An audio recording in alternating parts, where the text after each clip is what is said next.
CES 2026 rolls along in Las Vegas, and Engadget has been combing through a mountain of stuff, finding all the greatest tech and the quirkiest gadgets that may or may not find a way into your home at some point in the future. It is Wednesday, January 7th, and here is a quick look at just a few things that the Engadget folks found in the last couple of hours.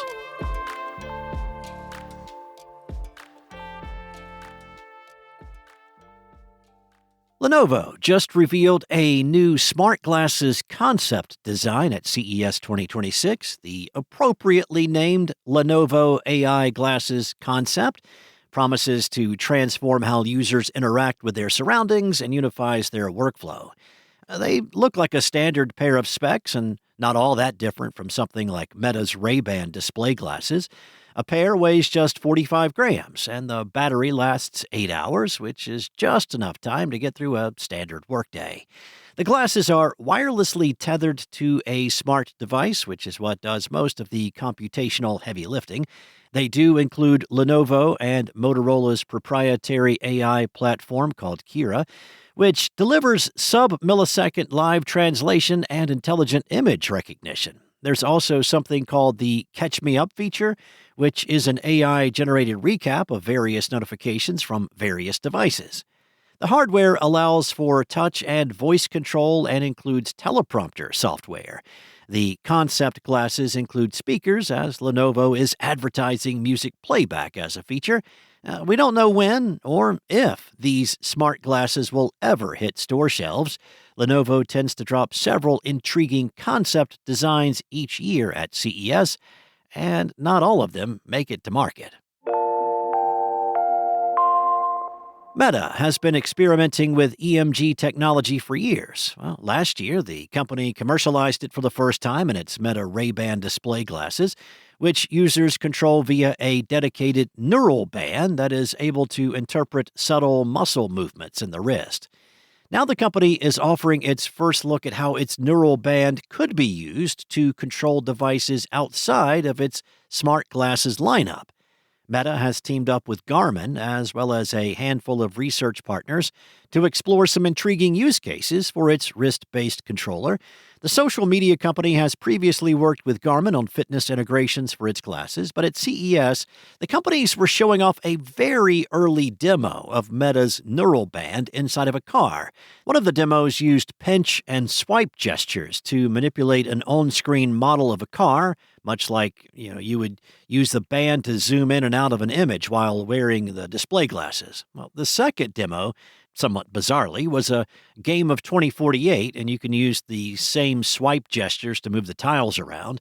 Neither of those are the kinds of experiences that you immediately think of when you imagine in-car entertainment.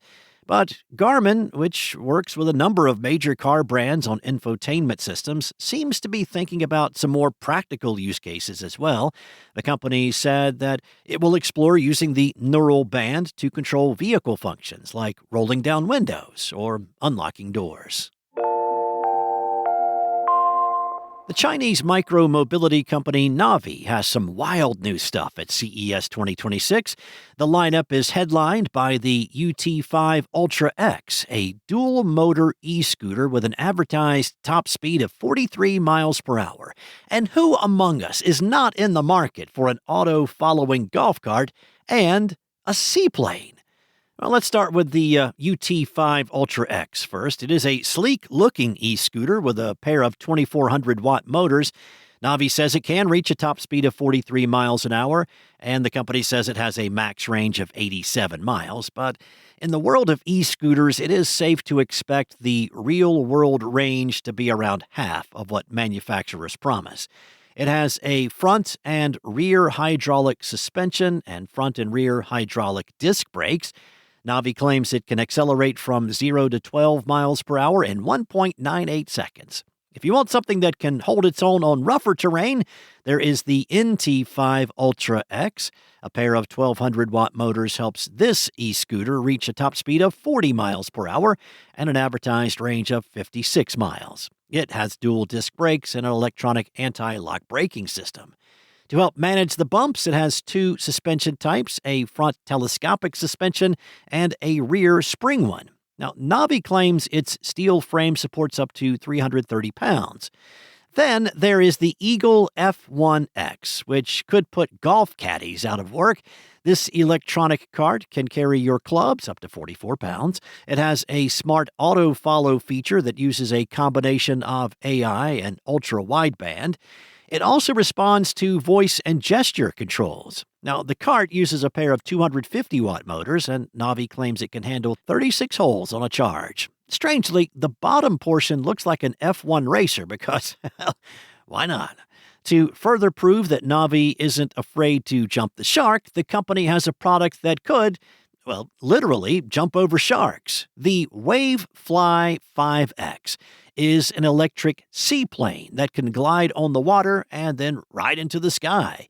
The company claims a max speed of 53 miles per hour, a cruising speed of 40, and a maximum flight time of 70 minutes. Engadget's Will Shanklin was not ready to put his life in its hands for a demo, but surely some deep-pocketed adventurer will. Thanks for listening. Another full day of CES coverage is on the way today. Be sure to visit Engadgets.com for all the latest tech coming out of Las Vegas this week. This episode featured journalism from Lawrence Bonk, Carissa Bell, and Will Shanklin, and was voiced and produced from the sound studios of Spoken Layer. Enjoy your day, and I'll be back tomorrow with more tech news from Engadget.